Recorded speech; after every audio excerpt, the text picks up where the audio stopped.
காட்டில் இருந்த ஒரு புலிக்கு வயிற்றில் நோய் கண்டிருந்தது. அது பொல்லாத நச்சு நோய். அந்த நோய் ஏற்பட்டிருந்ததால் அதனால் எவ்விதமான உணவும் உட்கொள்ள முடியவில்லை. நாளுக்கு நாள் மெலிந்து வந்தது. அப்படியே நோய் வளர்ந்து வந்தால் தான் இறந்து போக நேரிடும் என்ற அச்சம் புலிக்கு உண்டாகியது. அப்போது தன் நோயை எவ்வாறு தீர்ப்பது என்று புலி சிந்தனை செய்து கொண்டிருந்தது. அவ்வழியாக ஒரு நரி வந்தது. புலி அதனிடம் தன் நோயை தீர்க்க ஒரு வழி கூறும்படி கேட்டது. பக்கத்து ஊரில் ஒரு மருத்துவன் இருக்கிறான். அவன் இது போன்ற நச்சு நோய்களை தீர்ப்பதில் வல்லவன். அவனை போய் பார் என்று கூறிவிட்டு நரி தன் வழியில் சென்றது. புலி மெல்ல மெல்ல நடந்து மருத்துவன் வீட்டுக்கு போய் சேர்ந்தது. அந்த நச்சு மருத்துவன் புலியின் துன்பத்தைக் கண்டு மனம் இறங்கினான்.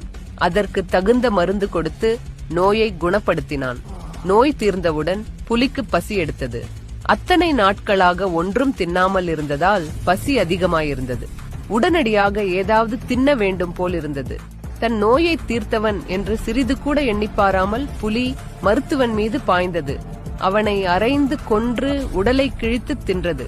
நன்றி குணமில்லாத கொடிய புலிக்கு உதவி செய்த மருத்துவன் அதற்கே இரையானான். நல்லறிவில்லாத தீயவர்களுக்கு செய்யும் உதவிகளும் இதுபோல